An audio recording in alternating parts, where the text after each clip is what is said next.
하나님 아버지, 감사합니다. 한 주 동안 저희가 교회 사정으로 이 클래스를 잡고 이제 다시 재개합니다. 우리가 늘상 들어는 왔지만 펴보면 읽기 힘든 요한계시록의 전체를 이번 학기에 읽어가면서 그동안 전혀 알지 못하고 생각하지 못했던 내용들이 우리의 마음을 적시고 삶에 큰 변화를 주어서 하나님의 나라를 준비하는 우리 모두에게 축복해 주시옵소서. 예수님의 이름으로 감사기도 드리옵나이다. 아멘. 유순희 권사님이 숙제가 뭔지 뭐 그런 것도 다 올렸잖아요. 우리 카톡에. 그래서 여러분들이 그 구약 성경에 있는 그 발람 그 선지자 얘기와 또 이세벨에 대한 내용 조금 보셨죠? 예, 그리고 이제 또 우리 계시록 1장, 2장, 3장, 4장을 제가 좀 읽어보고 와야지 좀 이해가 된다. 는 얘기를 했는데 오늘은 공부에 들어가기 전에 저희가 이번 주간이 무슨 주간이죠? 고난주간이잖아요.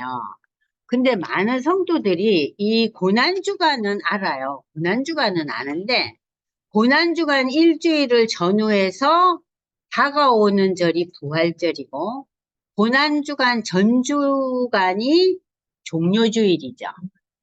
그럼 이제 부활절은 어렴풋이나마 잘 알고 있어요. 예수님 부활을 모르는 그리스도인은 없으니까.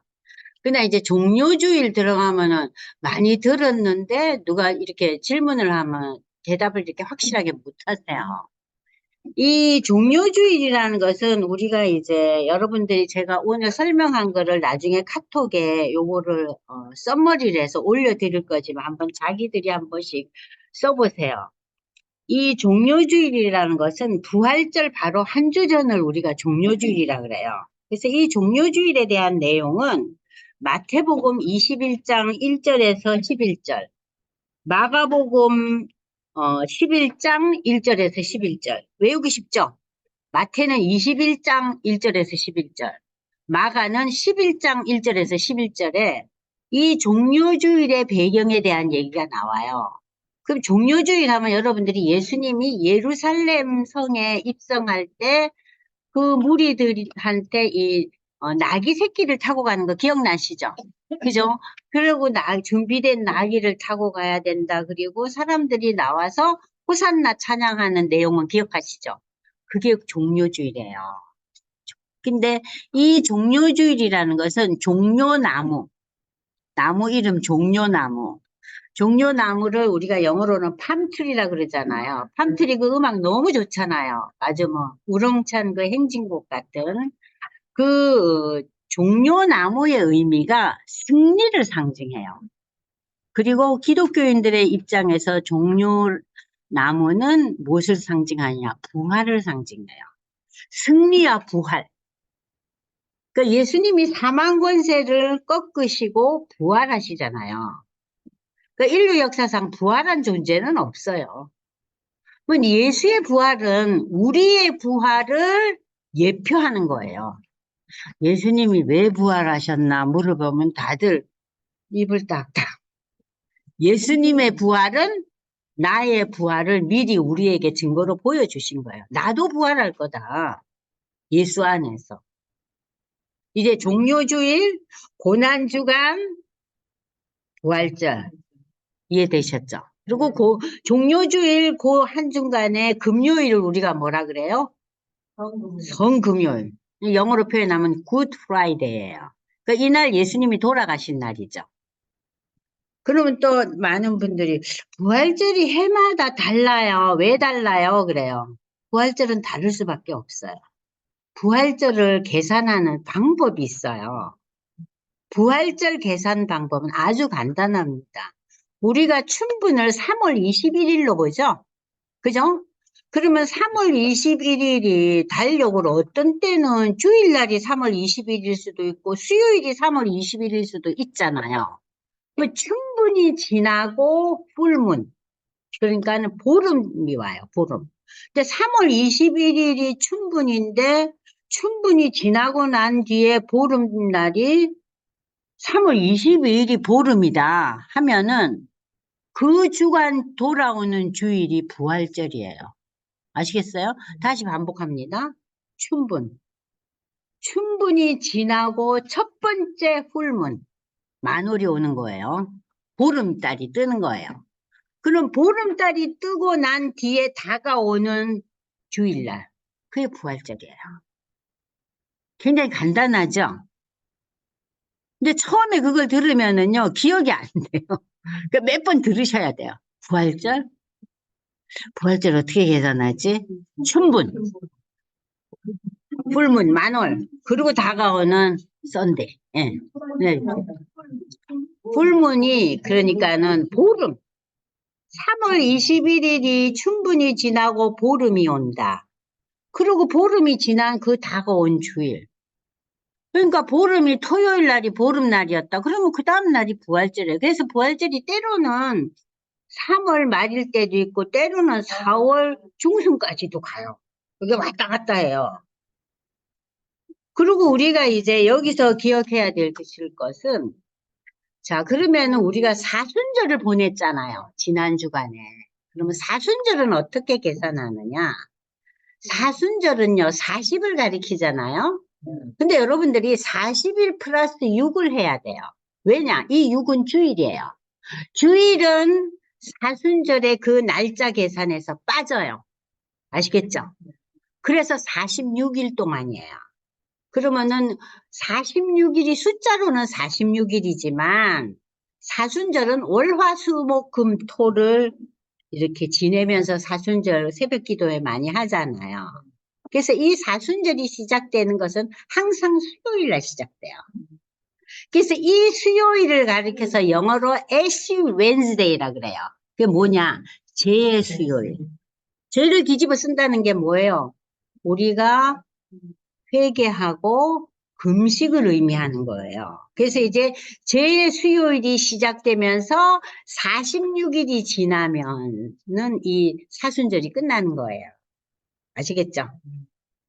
자, 그렇게 이제 생각하시고, 이제 제가 여러분들이 또 헷갈리고 또 금세 까먹어요. 들을 때는 뭐 별거 아니네 싶은데, 그 카톡에다가 제가 요것을 일목요연하게 썸머리를 해서 올려드릴 테니까 이게 이제 여러분들 머리에 항상 담겨 있어야 돼요. 그러니까 우리가 성경도 읽고 주일날 예배 드리고 성경 공부도 가고 뭐 여러 가지 여전도의 활동도 하지만 많은 그리스도인들이 캐톨릭 신자들하고 다른 게 뭐냐면은 절기에 대한 그 내용을 많이 놓치고 있어요. 그래서 성탄절은 알아요. 부활절은 알아요. 근데 그 중간에 있는 이 렌트, 이 사순절 모르고 그리고 성탄절을 앞두고 이 5주 동안, 4주 동안을 대림절이라 그래요. 대림절 들어보셨죠? 대림절은 뭐냐? 예수의 탄생을 기다리고 준비하는 기간이에요. 그게 대림절이에요. 그래서 오늘 여러분 머릿속에 대림절, 성탄절, 또 뭐라 그랬죠? 사순절, 그리고 부활절. 부활절 전주일이 종료주일. 아셨죠? 네. 종료주일, 종료나무 생각하시라고요. 함추리. 우리나라에는 없어요. 우리나라 이 기후에는 그 나무가, 여러분들 이렇게 나무가 키가 크고 위에 이렇게 줄기가 있는 거 있잖아요. 아주 시원하게 생긴 게, 그게 팜추리예요. 그 음악도 너무 좋잖아요, 팜추리. 자, 그럼 이제, 종료주일, 고난주간, 성금요일, 부활절 생각하시고 이제 오늘 우리가 지난번에 소아시아의 7대 교회 중에서 4대 교회에 대해서 우리가 공부를 했어요. 첫 번째 교회가 무슨 교회였죠? 유명한 에베소 교회였어요. 그 다음에 무슨 교회였죠? 서머나 교회. 칭찬만 받은 교회예요. 이 서머나 교회는 칭찬만 받았어요. 야단 안 들었어요. 그 다음에 나타난 교회가 버가모 교회. 그 다음에 두아디라. 저는 두아디라 교회를 자꾸 잊어버렸어요. 이렇게 읽을 때. 두부 생각해야 되겠다. 그리고 두 아디라 그랬는데, 오늘 우리가 공부할 교회는 사대교회. 근데 너무 재밌는 게, 이 사대교회가 예수님이 살았으나 죽은 교회라 그랬잖아요. 그래서 죽을 살을 생각해요. 사대교회. 아시겠죠? 그 다음에 빌라델비아 교회. 그 다음에 라오디게아 교회. 그러면 빌라델비아 교회와 서머나 교회는 칭찬만 받았어요. 이 두 교회는. 그런데 맨 마지막에 나오는 라오디게아 교회는 야단만 맞아요. 그래서 야, 우리가 이 라오디게아 교회 되면 큰일 나겠다. 뭐 도대체 한 일이 없는 거예요. 그러면서 라오디게아 교회에 대해서 우리가 이제 공부를 하겠지만 뱉어버리겠다 그랬어요. 니 꼬라지 보니까 내가 구역질 난다는 소리예요. 심하게 표현하자면.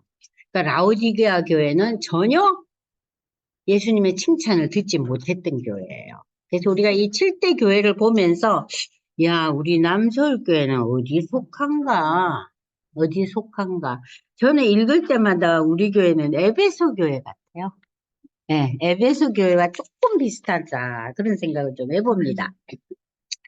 자, 그러면 이제 우리가 오늘 3장에 이제 들어가려고 합니다. 3장에 첫 번째 나오는 교회가 사대교회예요. 자, 그러면 여러분이 프린트를 보시면은요, 이 사대교회는 서머나 교회가 있었던 서머나에서 80km 지점의 고대 도시로 무역이 활발하고 당시에 상당한 부를 누렸던 도시였다. 양털을 염색하고 보석 가공을 하는 그런 발달된 교회였다는 거죠.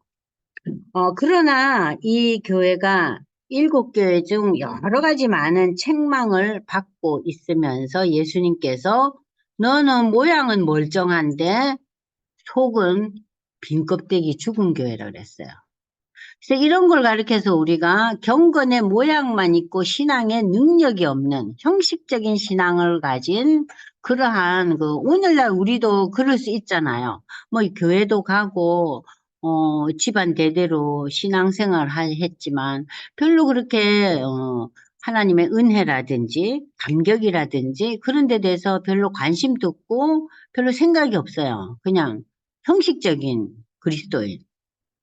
그런 그리스도인들을 우리가 이제 사대교회에 비교해서 얘기할 수 있는데, 사대교회는 겉으로 보기에는 부족함이 없었지만, 영적으로 빈곤해서 죽어가는 교회였다. 그래서 참 마음이 좀 힘든 그런 교회죠. 자, 그래서 이제 본문을 이제 우리가 읽어보겠습니다. 사대교회는 이렇게 영적으로 죽은 교회였다는데, 그럼 과연 예수님이 어떻게 이 교회를 진단하시고 말씀을 주시는가? 3장, 사대교회의 사자에게 편지하라. 항상 명령형이에요. 하나님의 7영과 7별을 가지신 이. 자, 교회에 편지를 보낼 때마다 예수님에 대한 설명이 먼저 나와요. 그쵸? 그런데 이 사대교회에 보내는 편지에서 예수님은 어떻게 설명되고 있어요? 하나님의 7영, 7영은요, 성령을 가리켜요. 근데 왜 이 성령에 대해서 7이라는 숫자를 썼는가? 그거는 성령의 충만함. 7은 많은 숫자를 가리키거든요. 그래서 성경은 3, 7, 12 이게 다 아주 좋은 숫자들이에요. 그래서 하나님의 영 성령과 7별을 가지는 이 별은 교회를 가리키는 거예요. 7교회를 가지시니가 이르시되 내가 네 행위를 아노니 네가 살았다고는 하는데 이름은 있는데 죽은 자로다. 너는 일깨어 그 남은 바 죽게 된 것을 굳건하게 하라.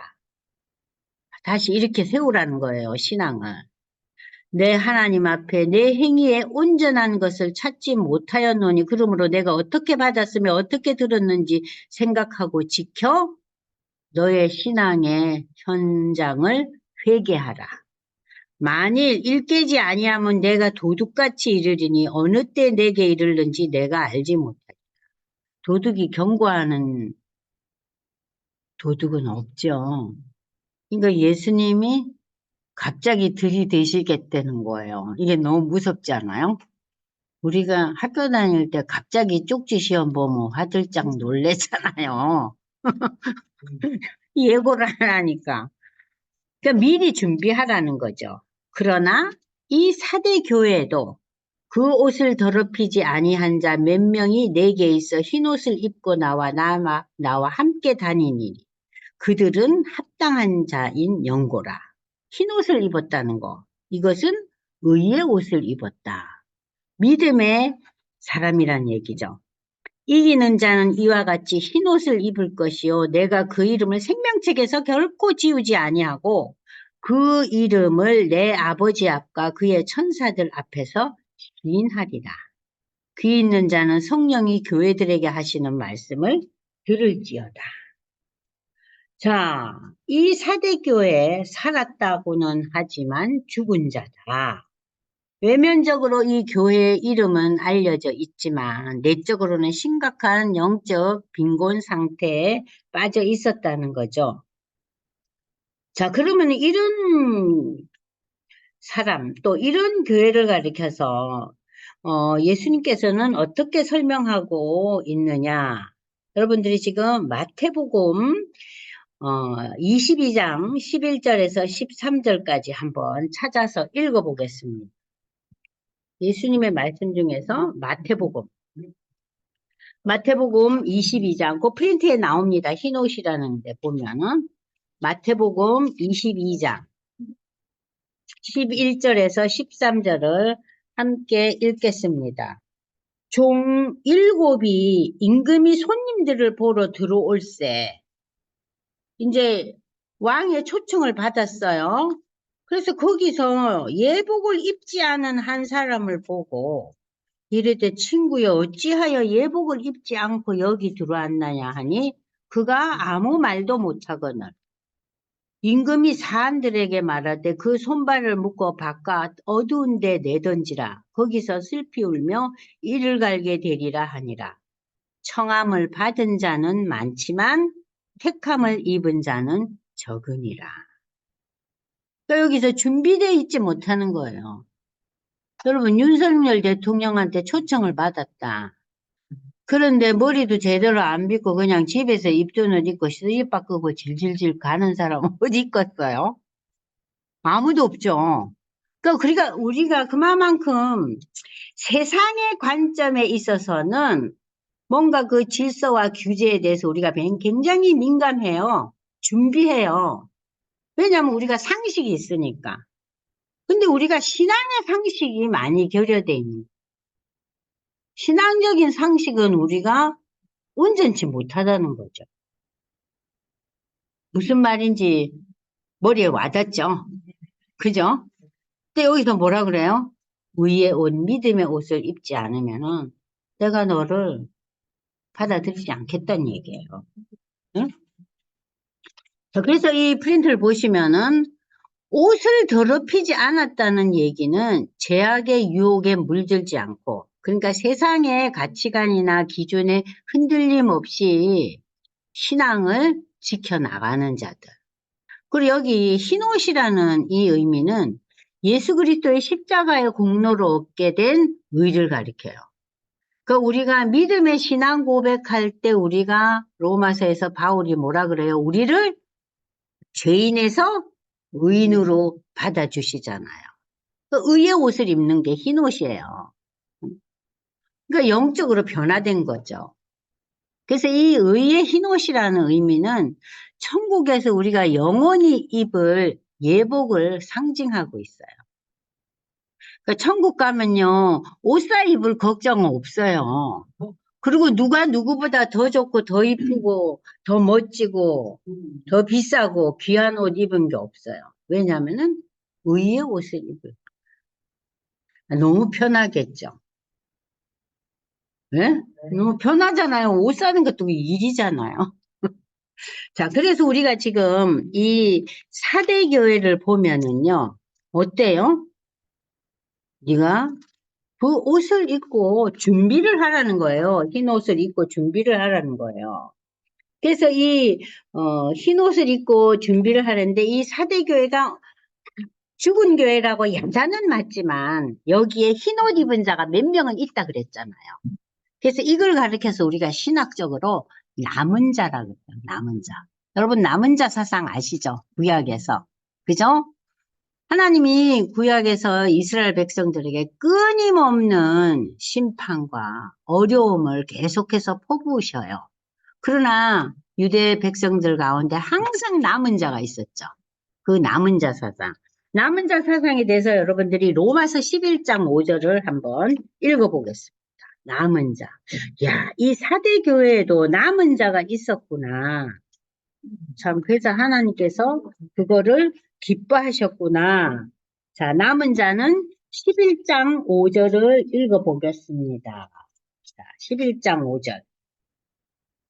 그런즉 이와 같이 지금도 은혜로 택하심을 따라 남은 자가 있느니라. 자, 그 위에 11장 4절에 보면은 바알에게 무릎을 꿇지 아니한 사람 7,000명을 그 옛날 엘리야 시대 때 남겨두었다 하지 않았느냐.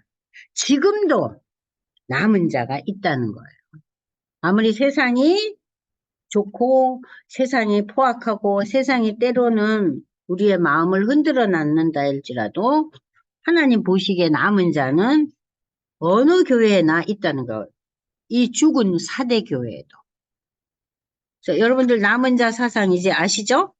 자, 그 다음에 이 남은 자 사상에 이어서 우리가 이제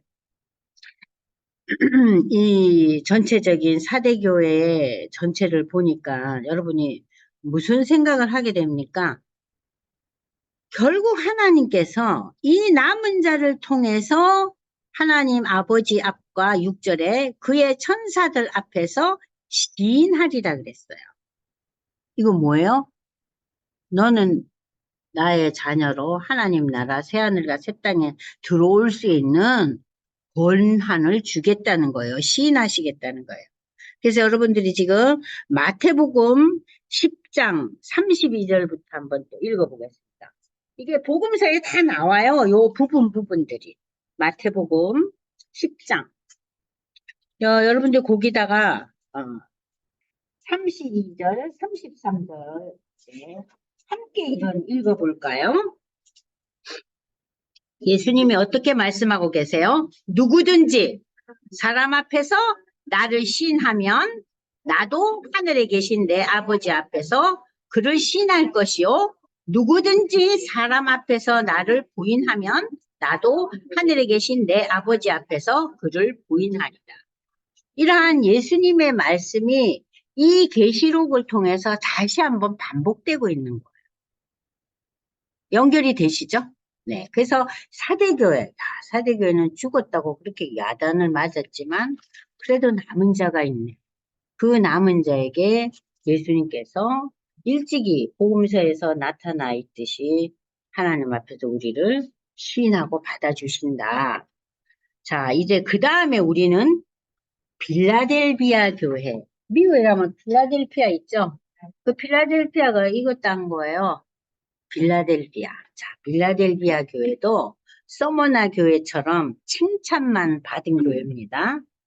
자, 빌라델비아 교회는 4대 동쪽 42km 지점에 위치했고 극동의 문이라 불릴 정도로 당시 교통의 중심지였지만 제가 여기에 써놓진 않았지만 여러분이 기록하시려면 기록하세요. AD 17년에 이 빌라델비아 지역에 대지진이 일어나요. 그래서 이 지역이 완전히 폐허가 되고 파괴가 됩니다. 자, 폐허가 되고 파괴가 됐지만 거기가 교통의 중심지였기 때문에 그래도 사람들의 그 왕래는 있었지만 여러분이 이제 그 성지순례 가보시면은 빌라델비아 교회니 사대교회 가보면은 다 돌무더기 같은 거밖에 없어요. 오늘날에는 아무것도 없어요. 자, 이 지역 역시 많은 신정과 종교적인 축제가 열려진 지역인데 이 빌라델비아 교회도 서머나 교회와 함께 주님의 책망을 받지 않고 칭찬만 받은 교회예요. 저들은 유대인들의 그 격심한 핍박 속에서 인내하며 신앙을 지켰기 때문이다. 고난 중에서도 하나님의 말씀에 순종하며 실천한 교회였다. 자, 유대인들의 격심한 핍박은 뭐냐? 유대 백성들은 여러분들이 BC 586년 바벨론에게 멸망당했을 때, 그죠? 느부갓네살 왕에게 멸망당하잖아요. 그 이후에 유대 민족들이 바벨론 지역에도 물론 그 특수한 사람들이 잡혀가 있었죠. 무지랭이들은 잡혀가지 않았어요. 바벨론 포로는 아주 유대의 그 아주 고위층들, 그런 자녀들만 데리고 갔어요. 그러나 그들이 갈 때 자기들만 갔겠어요. 자기들이 부리는 종이라든지 여러 사람들을 끌고 갔을 거 아닙니까? 그래서 이 유대 백성들은 산지 사방으로 그 바벨론 포로 이후부터 전 그 소아시아 지역에 많이 흩어져서 이렇게 살게 됐어요. 그러면서 이 유대 백성들이 굉장히 그 하나의 그 중심점이 있잖아요. 하나님에 대한 신앙은 있었잖아요.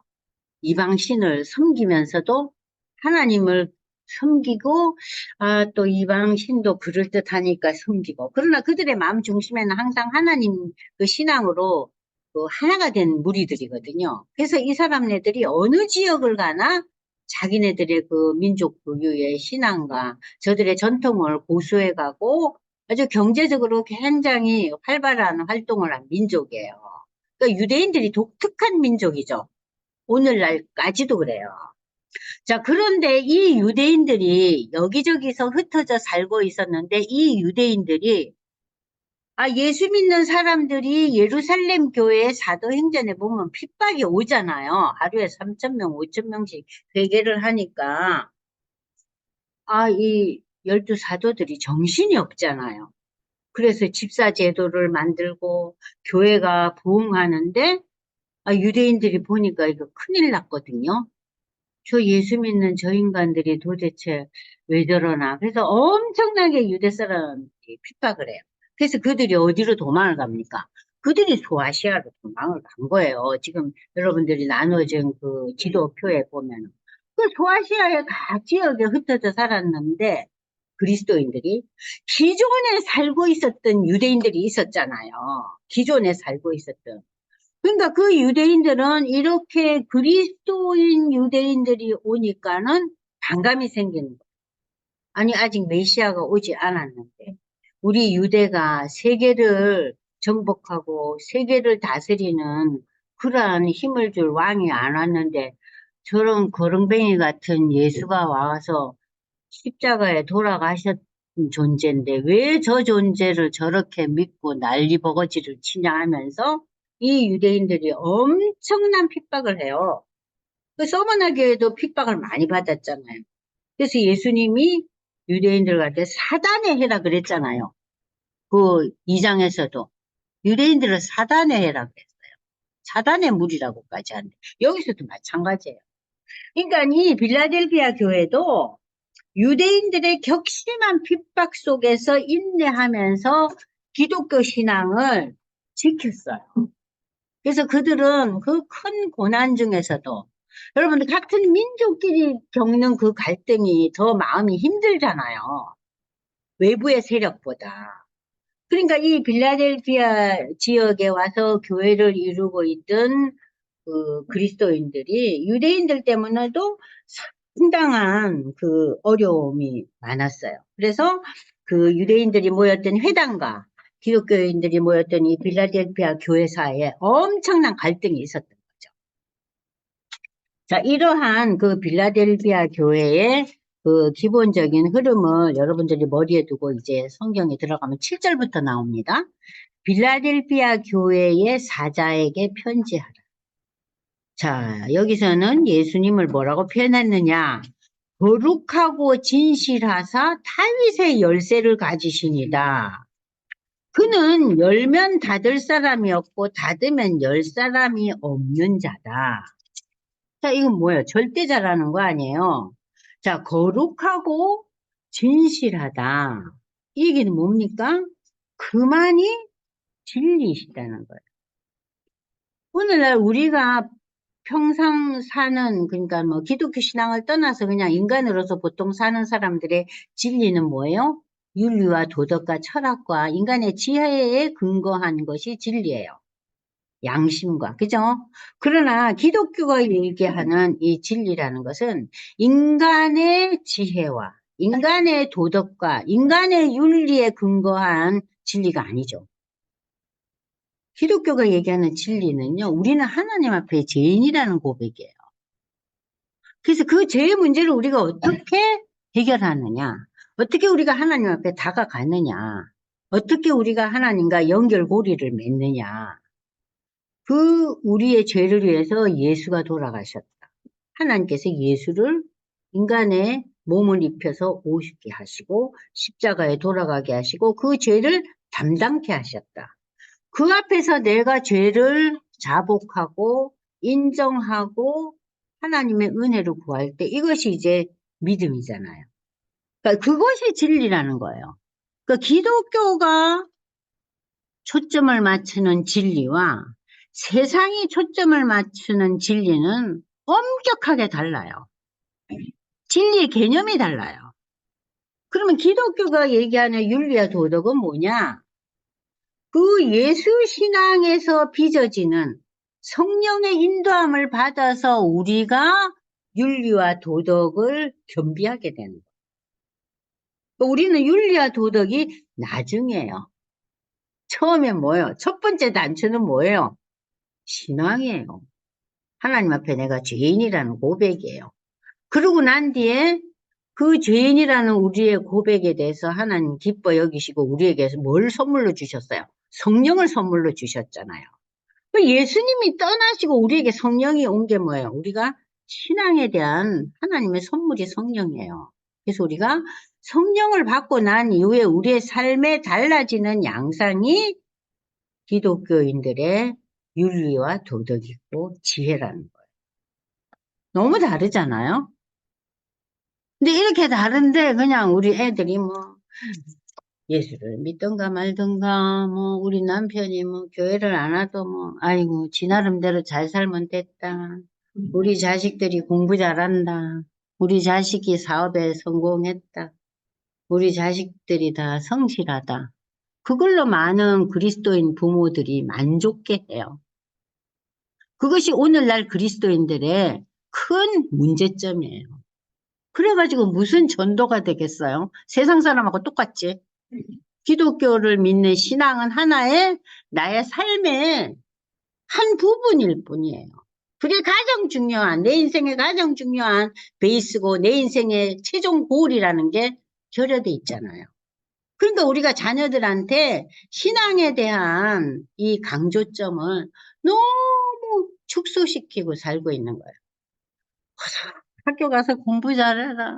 좋은 배우자 만나거나, 좋은 직장 얻거나, 건강해져라. 이거 먹어라, 저거 먹어라.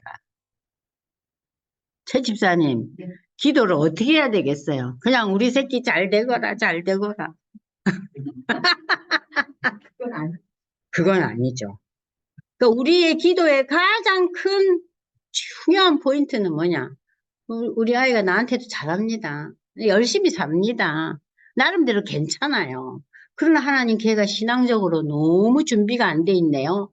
이건 내가 너무 마음 아픈 영역입니다. 그걸 마음 아파해야 되는데 별로 마음 아파하는 그리스도인들 저는 못 봤어요. 제가 지난 시간에도 얘기했잖아요. 기도 제목에 그런 기도 제목 올린 권사님들 저는 별로 본 적 없어요. 어떻게 생각하세요? 별로 본 적 없어요. 그냥 지금 이 문제가 있다. 사업에 문제가 있다. 건강에 문제가 있다.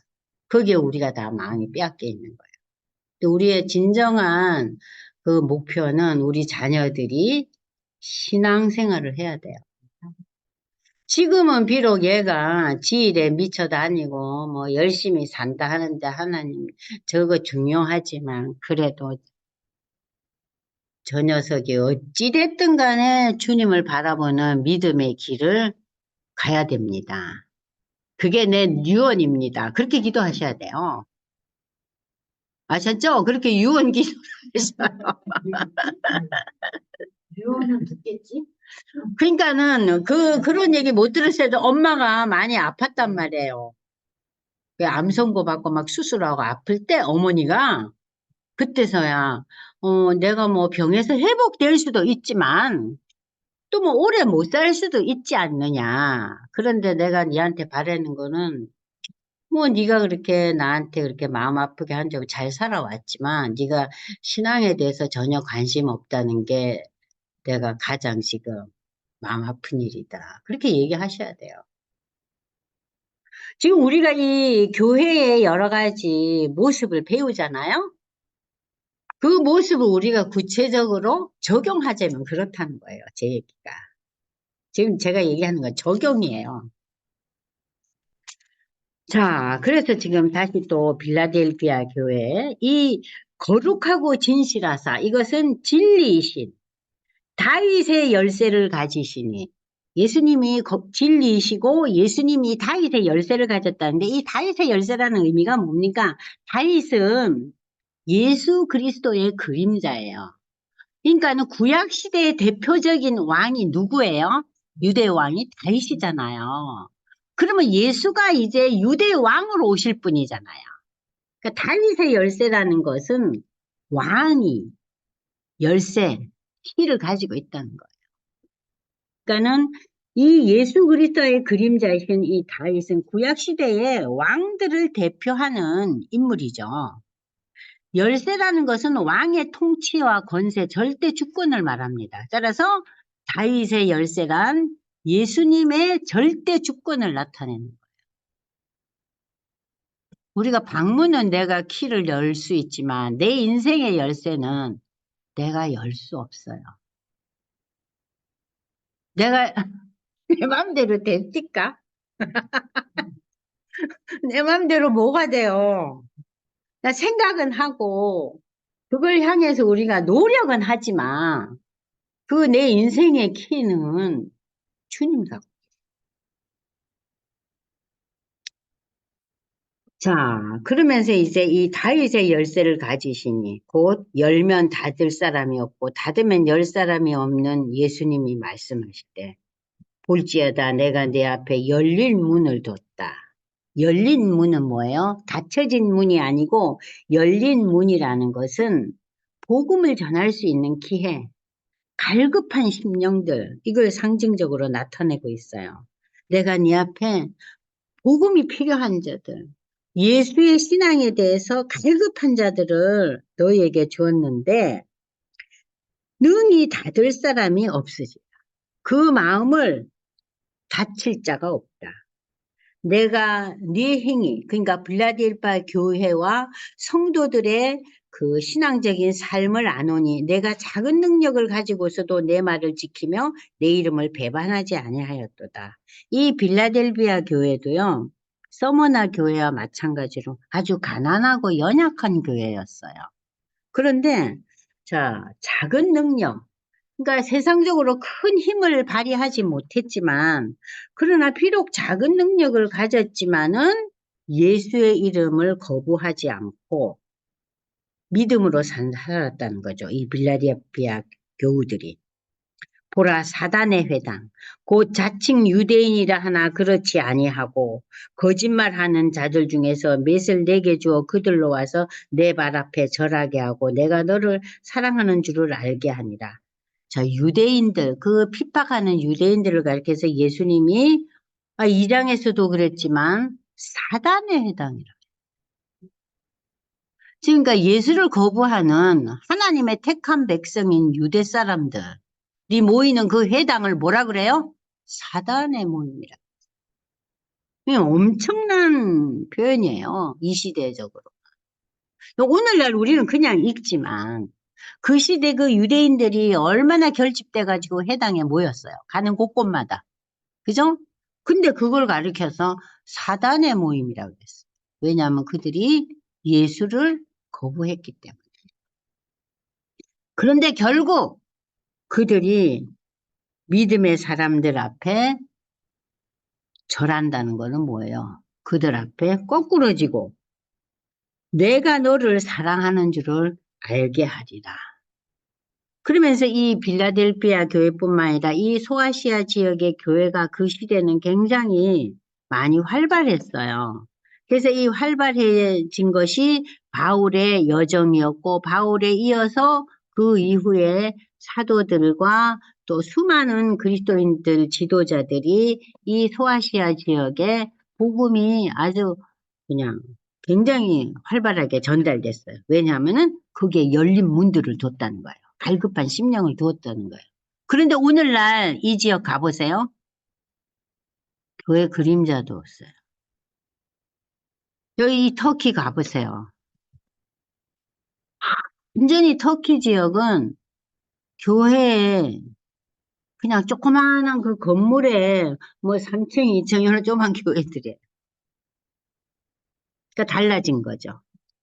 그러니까 오늘날 우리 한국 교회가 굉장히 뭐 많이 발전도 하고 세계에서 제일 큰 교회도 있고 또 우리 한국 사람들이 외국에 이제 그 이민을 가거나 그러면 제일 먼저 세우는 게 교회잖아요. 그런 우리의 모습이지만 지금 한국 교회도 지금 많이 꺾어지고 있거든요. 꺾어지고 있어요. 그러니까 언제 어떻게 될지 모르죠. 이 소아시아를 보세요. 이러한 교회들이 오늘날 소아시아는 교회가 완전히 다 없어져 버려요. 그러니까 선교사 파송을 하잖아요, 우리가. 근데 터키도 굉장히 터키 여러분들 가보시면 알지만 엄청나게 넓잖아요. 비행기 타고 움직여야 되잖아요. 자동차 타고 가면 힘들어서 우리 나이는 이제 못 다녀요. 터키가 너무 넓어서. 저 그렇게 이제 이교도화 되었는데 이 당시에는 이렇게 교회가 활발했다는 거예요. 그러면서 예수님께서 빌라델비아 교회에게 무슨 칭찬을 합니까? 네가 나의 인내의 말씀을 지켰다. 그렇게 유대인들이 핍박해도 내가 또한 너를 지켜 시험의 때를 면하게 하리니 이는 장차 올 세상에 임하여 땅에 거하는 자들을 시험할 때라. 자, 이 시험의 때가 너한테만 임한 게 아니라는 거예요. 앞으로 믿음의 사람들에게 이러한 환난과 고난의 시기는 계속해서 이어질 거예요. 그래서 기독교 역사의 그 2000년 동안을 보면은 물론 교회가 왕성하고 부흥하고 교회가 전 세계를 휩쓰는 그러한 시대도 있었지만 환난의 시간도 많이 있었습니다. 내가 속히 오리니 내가 가진 것을 굳게 잡아 아무도 내 면류관을 빼앗지 못하게 하라. 면류관이 뭐예요? 믿음으로 인한 하나님의 칭찬이잖아요. 그것을 뺏지 않게 하라. 이기는 자는 내 하나님의 성전에 기둥이 되게 한다는 것은 뭐냐면은 하나님의 귀한 사역자로 세울 거라는 거예요. 그가 결코 다시 나가지 아니하리라. 내가 하나님의 이름과 하나님의 성 곧 하늘에서 내 하나님께로부터 내려오는 새 예루살렘. 새 예루살렘이 뭐예요? 새 하늘과 새 땅이죠. 이 요한계시록의 맨 마지막 볼이 우리가 새 하늘과 새 땅을 어떻게 갈 거냐. 그걸 보여주는 걸 아니에요? 거기에 나의 새 이름을 그의 위에 기록하리라. 생명책에 기록되리라는 소리예요. 그러면서 여기서 다시 또 반복하죠. 귀 있는 자는 믿음의 귀가 열려 있는 자는 성령이 교회들에게 하시는 말씀을 듣거라. 자, 이렇게 빌라델피아 교회는 아주 나약하고 아주 경제적으로도 어려운 교회였지만 그 유대인들의 그 핍박 속에서도 잘 견디고 이겨나간 교회였다는 거예요. 그럼 맨 마지막에 나오는 이 라오디게아 교회가 진짜 문제거든요. 이 라오디게아 교회는 어떠냐? 골로새 지역의 서쪽 16km에 위치한 교통의 여지로 여기도 양모 산업의 중심지였고 이 시대에 벌써 은행업이 있었대요. 그러니까 경제가 아주 발달한 도시였어요. 당시 이 지역에는 눈병에 대한 그 안약도 생산하는 그런 아주 독특한 지역이었다 그래요. 이 도시민들은 스스로 부자로 여겼고 이를 자랑했다. 저들은 물질적인 풍요는 누렸지만 주님으로부터 어떤 칭찬도 받지 못하고 책망만 듣습니다. 그래서 주님께서 이 교회를 향해서 차지도 덥지도 않아서 너를 뱉어버리시겠대요. 뭔 소리예요? 내가 네 꼬라지를 보니까 속이 울렁거려서 다 토할 것만 같다. 그 소리예요. 어. 내가 토할 것 같다. 이 교회의 여러 가지 양상을 보니까 속이 다 울렁거리고, 너희들은 필요 없다. 내가 뱉어버릴란다. 그리고 이 라우디게아 교회에 대해서는 칭찬이 한마디도 없어요. 남은 자도 없어요. 이 교회가 전체적으로 어때요? 완전히 세속화되어 있다는 거예요. 어? 그러니까 신앙이 뭐예요? 내 인생에 그냥 하나의 그 액세서리인 거예요. 신앙이 액세서리가 되고 말았어요. 저들은 세상의 가치관에 완전히 물들여져 있는 거예요. 세상의 가치관. 참 전혀 칭찬과 인정을 받지 못한 예수님이 토하고 싶은 교회. 그러나 이 교회는 세상적으로는 풍요롭고 부요하고 그것을 자랑하는 교회였어요. 자, 읽어볼까요? 라우디게아 교회 사자에게 편지하라. 아멘이시오. 충성되고 참된 증인이시오. 하나님의 창조의 근본이시니. 예수님을 지금 라우디게아 교회를 말씀을 줄 때 어떻게 표현하고 있습니까? 아멘. 충성되고 참된 증인. 하나님의 창조의 근본이시니. 이건 뭐예요? 이것도 진리의 하나님을 상징하고 있는 거예요. 진리의 하나님. 진리의 하나님. 자, 진리의 하나님이고 창조의 근본이신 예수님께서 내가 내 행위를 아노니 너가 차지도 않고 뜨겁지도 아니하고 내가 차든지 뜨겁든지 하기를 원하노라. 내가 이같이 미지근하여 뜨겁지도 아니하고 차지도 아니하니 내 입에서 너를 토하여 버리리. 네가 나는 부자예요. 부요하고 부족함이 없습니다. 그러지만 네 공고한 것과 네 가련한 것과 가난한 것과 눈먼 것과 벌거벗은 것을 알지 못하는 것. 자, 예수님께서는 이 부요하고 세상적으로 성취한 이 라우디게아 지역과 이 교회를 향해서 어떻게 진단하고 있습니다. 너는 공고하고 너는 가련하고 너는 가난하고 너는 눈멀었고 너는 의의 옷을 입지 못한 벌거벗은 자다. 이렇게 표현을 하고 있어요. 지금 뭐요? 그냥 책망을 엄청스럽게 하잖아요. 네가 가진 게 아무것도 없다는 거예요. 그러니까 여러분들이 너무 우리가 보통 말 때 어떻게 지내? 잘 사니? 이럴 때 우리가 잘 산다는 표현을 할 때 어떻게 기준을 줍니까? 잘 먹고 잘 사는 거를 잘 사는 기준으로 두잖아요. 그잖아요? 그 아이들이 엄마 우리 친구 집에 갔는데 그 집 참 잘 살아. 그러면 그 잘 산다는 그 내용이 뭐죠? 그 내용이 뭡니까? 아유 그 집 엄마 아빠는 참 사이가 좋아.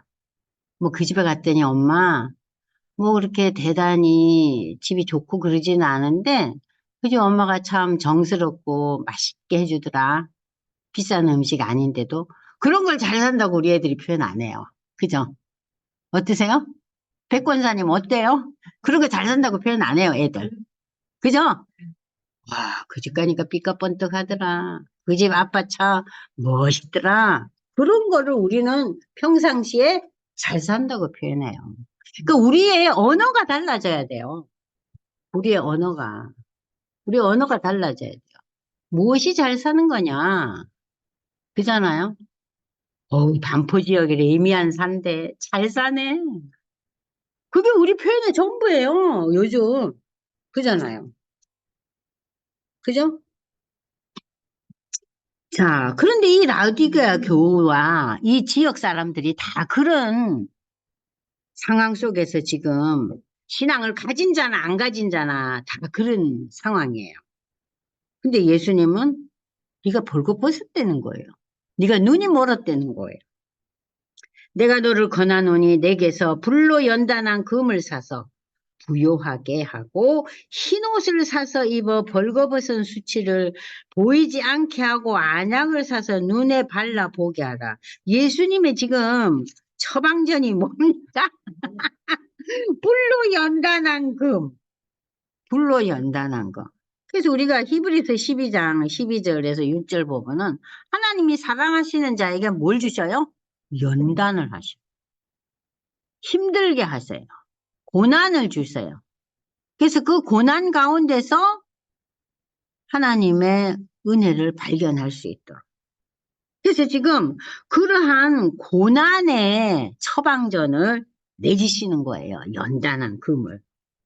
그래서 네 인생을 부요하게 하고 네가 의의 흰옷을 사 입어라.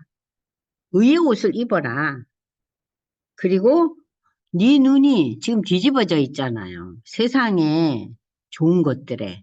그 눈을 내가 주느냐. 너희 지금 그 라오디게아에 안약도 만들고 그 여러 가지로 양모산업, 은행업 이런 게 잘 돼 있지만 진정한 안약은 뭐냐? 하나님을 발견하고 믿음이 얼마나 귀하다는 이 안약을 네 눈에 넣어라 이거예요. 물론 내가 사랑하는 자를 책망하여 징계하노니 그러므로 내가 열심을 내라 회개하라. 그러면서 이 예수님께서 유명한 말씀을 하시죠. 그래서 저는 여기서 굉장히 좀 뭔가 이렇게 도전도 되고 은혜롭더라고요. 이렇게 토하고 싶다는 교회를 향해서 어떤 말씀을 줍니까?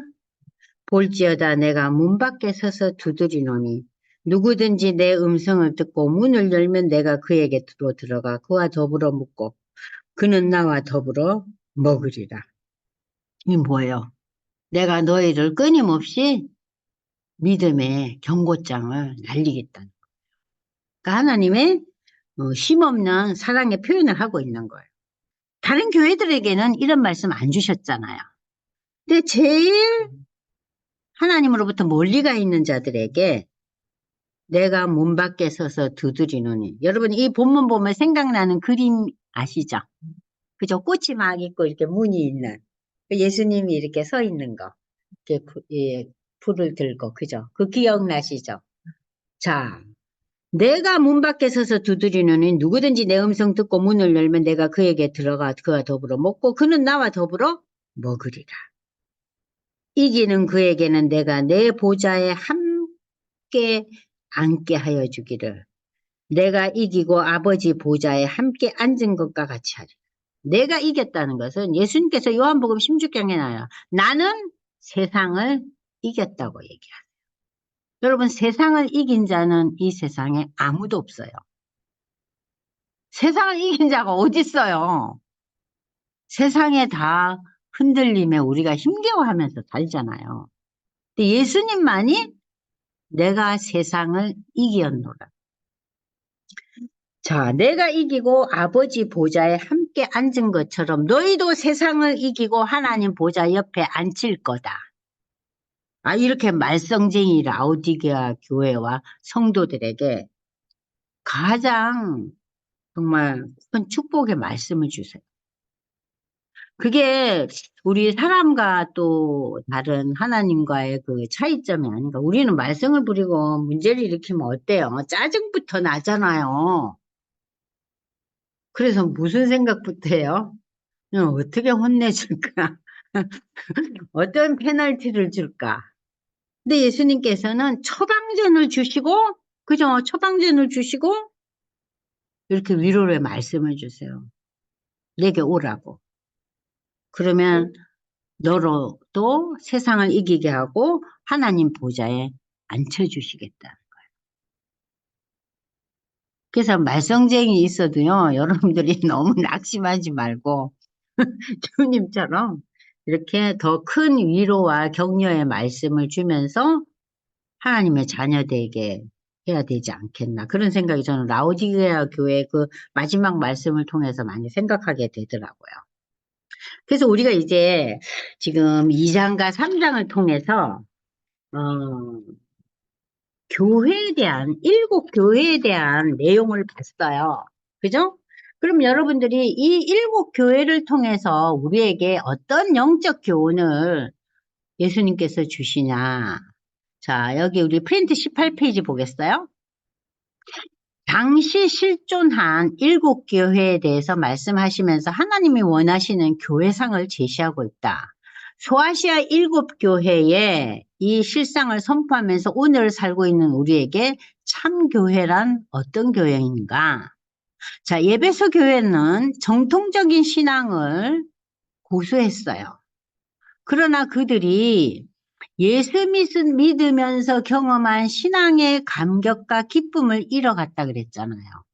그러니까는 그 우리가 예수를 믿을 때, 처음 믿을 때, 또 중간에 그 기쁨을 체험했을 때, 감격을 누렸을 때, 그것을 잊지 말고 누리면서 그 공동체를 위해서 헌신하고 신앙생활 해야 되지 않느냐.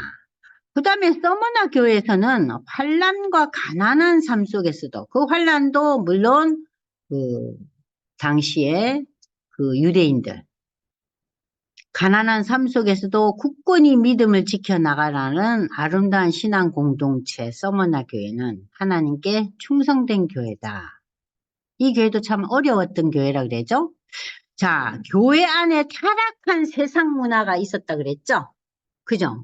여러분들 여기에서 우리가 배우는 게 뭐뭐 있었어요. 이 프린트를 한번 살펴보시면은 소아시아의 7대 교회에 그 에베소 교회는 니골라당이라는 독특한 이단이 있었다 그랬죠. 이 니골라당은 어떤 신앙이에요?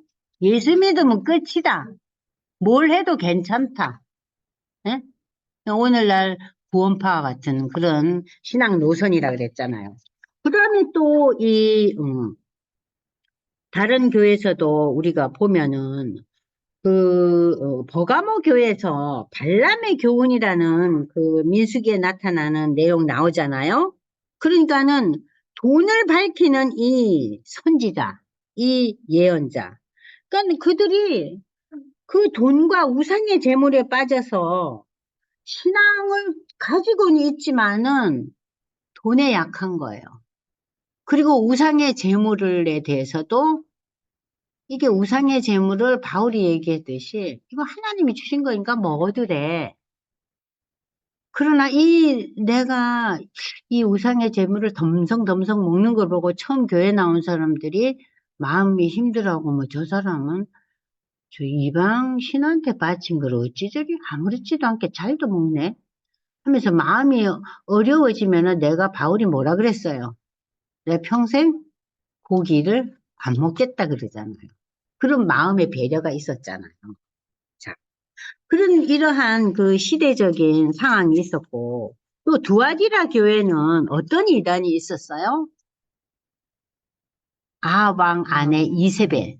이세벨이 들어와서 북왕국에 뭐가 들어와요? 우상의 딴지가 들어오잖아요. 그러니까 이 교회 내에 우상숭배 사상이 들어오는 거예요. 그 우상숭배 사상이라는 것은 물질 만능주의에 빠지는 거예요. 아니, 내가 헌금을 많이 하니까 하나님이 당연히 복을 많이 안 주시겠나. 그것도 물질 만능주의예요. 어? 그잖아요? 그리고 내가 기도를 많이 하니까는 우리 애들이 이렇게 축복을 받아서 잘 살고 성공했어. 저는 그런 간증 들으면요, 좀 어떨 때는 어이가 없어요.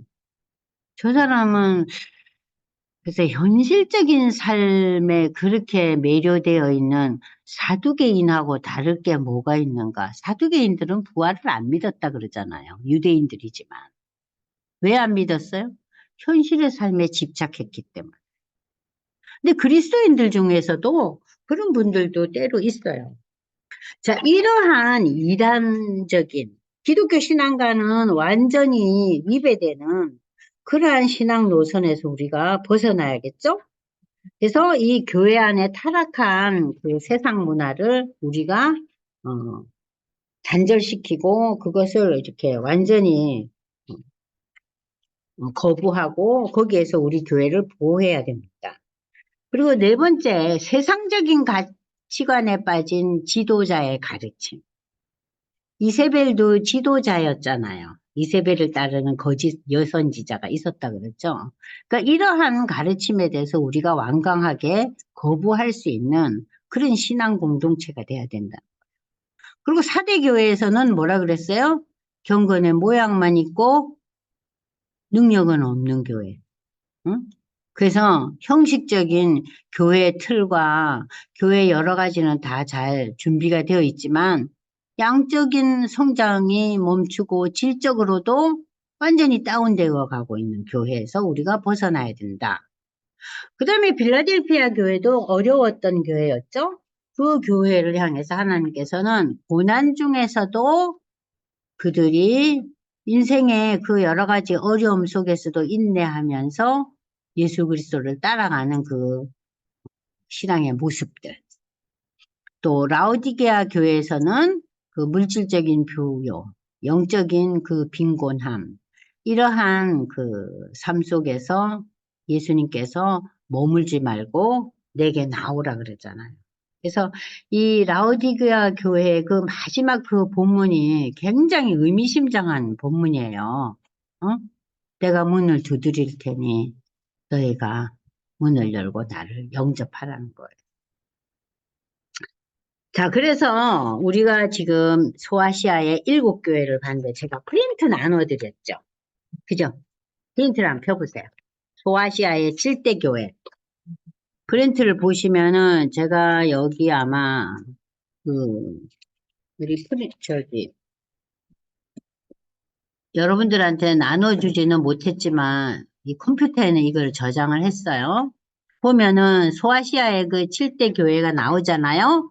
자, 제일 먼저 배웠던 에베소, 서머나, 버가모, 두아디라, 사대, 빌라델피아, 라오디게아. 그러니까 이게 이렇게 거의 이렇게 그 말발굽처럼 유형처럼 나와 있죠? 에베소, 서머나, 버가모, 두아디라, 사대, 빌라델피아, 라오디게아. 이게 지금 전부 소아시아 지역이에요. 여기가 오늘날의 터키 지역이죠. 그러면 이 지도를요, 여러분들이 더 크게 그 시대를 이렇게 반영한 윗부분 다른 그 지도를 한번 펴보세요. 그 보시면은 이 7대 교회는 아시아라는 글자 보이시죠? 야, 아시아 존이에요. 아시아 지역, 소아시아 지역. 그러면 그 옆에 보면은 비두니아와 본도 지역, 그죠? 갈라디아 지역, 갑바도기아 지역, 그리고 길리기아 지역. 길리기아 지역에 바울의 고향인 다소가 나오죠? 그럼 다소는 뭐예요? 하나의 성, 요즘으로 말하면 도시예요. 구별이 되시죠? 그러면 이 길리기아나 갑바도기아나 갈라디아나 또는 이 아시아나 또는 옆에 저기 여러분들이 보시면은 그 그리스 지도를 보면요. 아가야나 마케도니아나 이런 지역은 뭐예요? 오늘날로 말하면 경기도, 강원도, 전라북도 이런 것에 해당하고 요런 그 점이 똑똑똑 찍혀 있는 건 하나의 성읍, 도시를 가리키는 거예요. 그래서 여러분들 구별하셔야 돼요. 제가 처음에 성경 읽을 때 아시아는 뭐고 에베소는 어디고 빌립보는 어디고 마케도니아는 뭐고 데살로니카는 뭔가? 데살로니카는 성읍이고 도시죠? 마케도니아는 뭐예요? 주예요, 주. 스테이트예요. 도에 해당하는 거예요. 이제 구별되시죠? 그래서 고린도와 아덴은 그 주가 뭐예요? 아가야잖아요. 아가야죠? 보이시죠? 이제 확실히 구별하시죠? 성경의 지명을 보실 때도 우리가 아가야지요. 갈라디아지요. 갑바도기야, 바이두니아 본도지요. 이거는 그 큰 스테이트 지역이다. 여러분들이 구별하실 수 있어야 됩니다. 그래서 이 소아시아의 이 7대 교회를 통해서 우리가 오늘날 우리의 교회의 모습을 한번 생각해 볼 수 있죠. 저희가 한 5분 쉬고 그리고 이제 4장을 공부하겠습니다.